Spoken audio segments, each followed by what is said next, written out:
Bonjour à vous, bienvenue à l'école de guérison divine.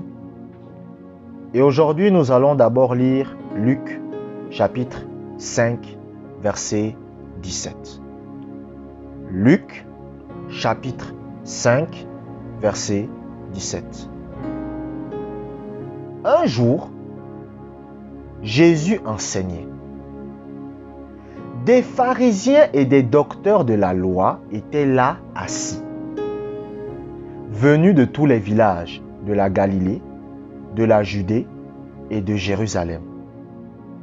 Et la puissance du Seigneur se manifestait par des guérisons. Écoutez ce que la Bible dit. On vous dit qu'un jour Jésus était assis et Jésus enseignait. La Bible vous dit que quoi? Il y avait des pharisiens et des docteurs de la loi qui étaient assis et qui l'écoutaient.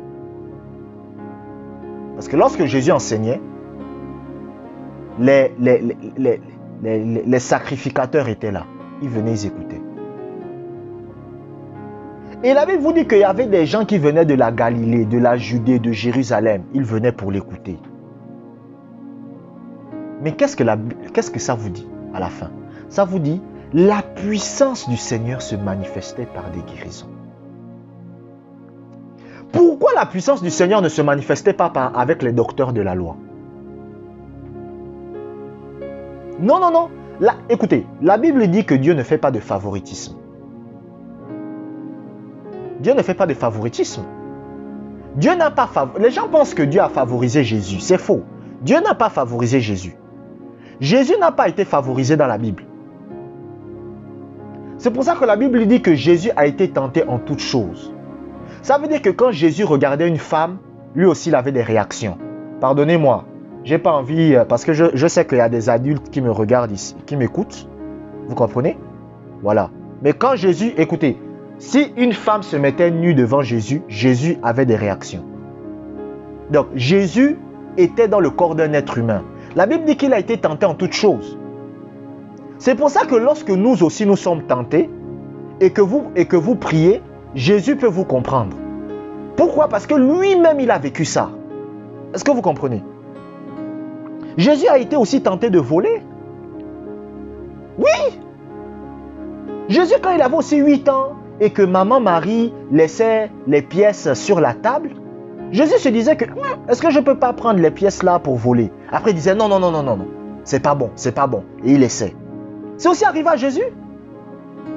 Jésus aussi, quand il marchait dans la rue et qu'une femme marchait là et qu'elle était bien bâtie là, et qu'elle marchait, Jésus aussi avait envie de faire le deuxième coup d'œil. Oui! Écoutez, je sais de quoi je parle. Même lui-même, le Seigneur m'avait dit ça un jour. Un jour, il y avait une fille qui m'avait dit, Josué, j'ai envie de passer chez toi, blablabli, voilà. J'étais tenté. C'était à l'époque, j'ai prié. Ça date d'il y a 3-4 ans comme ça. J'ai dit, Seigneur, vraiment, aide-moi à ne pas tomber. Après, le Seigneur m'a dit, je te comprends. Je dis, mais comment toi tu peux me comprendre? Il me dit que tu n'as pas lu dans la Bible que j'ai été tenté en toutes choses. Tu n'as pas lu ça dans la Bible? Ce que tu as là, moi aussi j'ai déjà eu ça. J'ai été tenté en toutes choses. C'est pour ça que la Bible dit que lorsque vous venez demander de l'aide à Dieu, Seigneur, j'ai envie d'arrêter de boire le vin. Seigneur, j'ai envie d'arrêter de fumer. Seigneur, j'ai envie d'arrêter de vivre de cette façon-là. La Bible dit que Dieu vous aide. Il ne vous condamne pas. C'est ça. Satan veut vous faire croire que lorsque vous faites ce qui est mal, Dieu vous condamne. Dieu ne vous condamne pas. Au contraire, il va tout faire pour vous aider.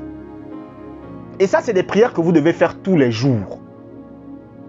Le changement du comportement, le changement du caractère, ressembler encore plus à Jésus. C'est des prières que vous devez faire tous les jours. Lorsque vous le faites tous les jours, c'est à ce moment que cela se manifeste. Je ferai une vidéo sur comment changer le caractère et le comportement dans ma chaîne principale. Mais maintenant, comment Jésus a eu la puissance qu'il avait? Comment se fait-il que Jésus enseignait aux gens et pendant qu'il enseigne aux gens, la puissance du Seigneur se manifeste. Pourquoi les docteurs de la loi ne manifestaient pas ça? Je vous ai dit que Dieu n'a pas favorisé Jésus.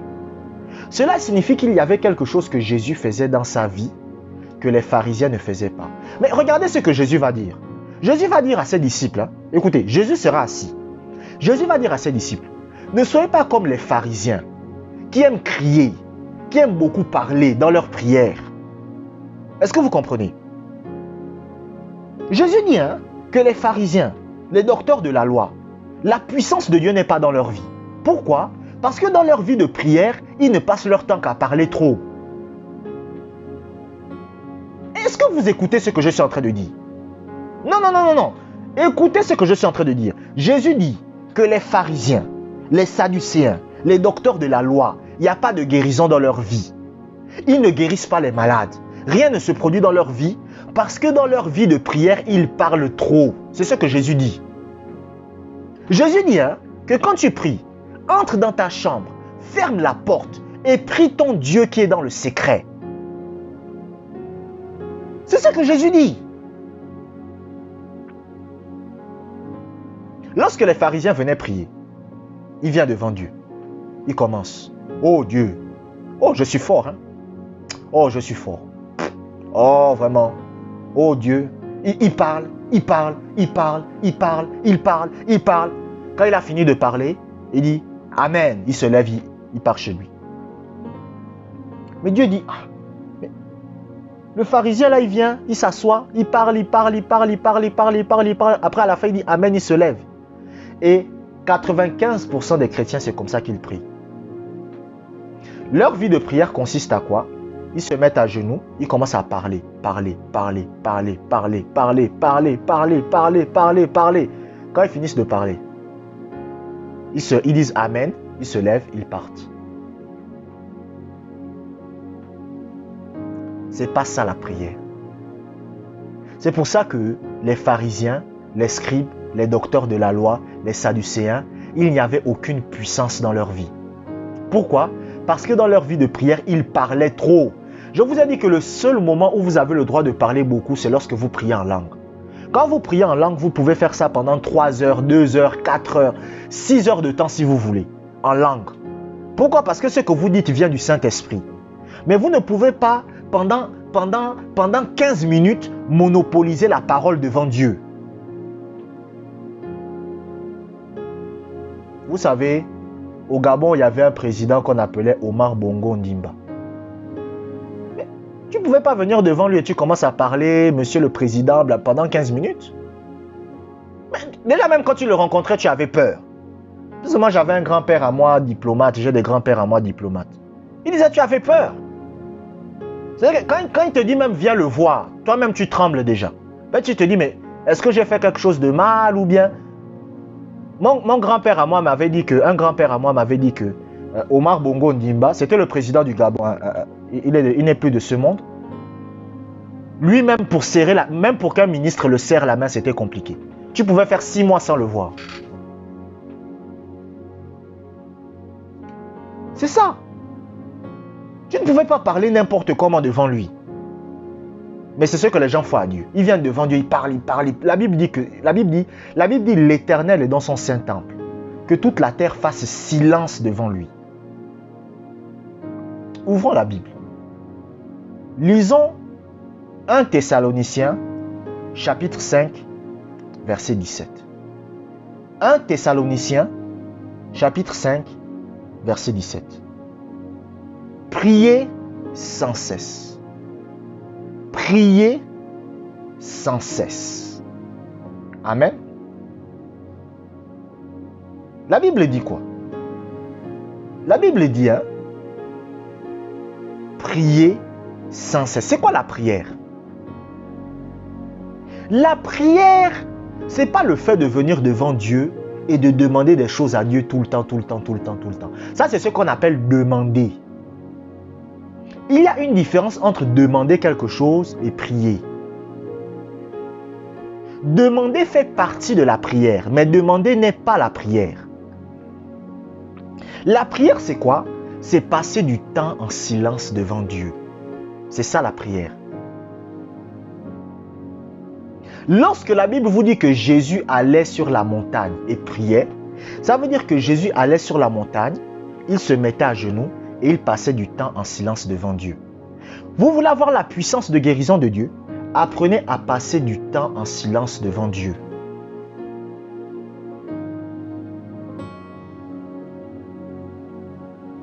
Vous voulez être guéri de votre maladie? Parce que, je vous répète, que ça ne sert à rien de confesser la guérison tous les jours, si vous ne passez pas du temps avec Dieu. Trouvez un endroit, mettez-vous à genoux, vous comprenez? Et vous restez en silence devant le Seigneur.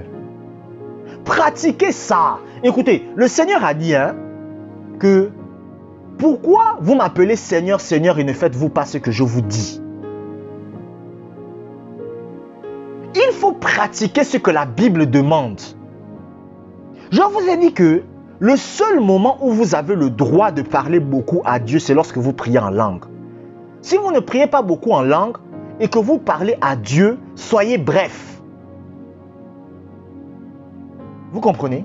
Soyez bref. Et après, qu'est-ce que vous devez faire? Vous devez rester à genoux et vous devez rester silencieux. Je vous donne les mystères pour avoir la puissance de guérison dans votre vie. J'ai discuté avec une femme par téléphone. En fait, je vous donne un peu des petits témoignages pour vous encourager. Elle-même, elle dit qu'elle avait des problèmes avec son mari. C'était tous les jours les disputes. Elle me dit qu'elle a commencé à pratiquer la présence de Dieu. Elle se met à genoux. Vous savez ce qui se passe? Le lendemain, son mari lui paye les fleurs. Son mari commence à lui dire, payer les fleurs, chérie, je t'aime, tout ça. Pourquoi? Parce que la pratique de la présence de Dieu, non seulement guérit votre corps, mais transforme votre environnement. Lorsque vous pratiquez la présence de Dieu, même un sorcier ne pourra pas venir dormir chez vous. Je vous dis, si vous accueillez un neveu qui pratique la magie, les sciences occultes, il ne pourra pas venir dormir chez vous. Moi, il y a un oncle, je me rappelle, à l'époque, je ne pouvais pas dormir chez lui quand il était là. Il était souvent en voyage. Mais quand il venait, quand je dormais, il avait des problèmes quand je dormais chez lui. Il ne pouvait pas me chasser de chez lui. Parce que bon, on allait voir ça bizarre. Mais il était mal à l'aise. Parce que je le dérangeais. C'est pas que j'envoyais le feu ou que je faisais... Non, non, non. Je pratiquais ma présence de Dieu, mais il était dérangé. Il était dérangé. Puisque c'était un homme initié. C'était un initié. Vous comprenez? Apprenez à rester en silence devant Dieu. Apprenez à vous taire devant Dieu. Apprenez à vous mettre à genoux et à rester là pendant un certain temps devant Dieu sans rien dire. Apprenez à faire ça. Et vous allez voir que même votre corps, la guérison se manifestera. Vous allez voir que même les gens que vous voulez gagner à Jésus vont être gagnés. Le Seigneur Jésus-Christ priait comment? Il passait du temps en silence. Le Seigneur Jésus-Christ ne passait pas son temps à parler. Aujourd'hui, pour beaucoup de chrétiens, lorsqu'on parle beaucoup, ça veut dire qu'on est un homme de prière. Oh, lorsqu'on parle beaucoup là, on est un homme de prière. Alors que c'est rien du tout ça.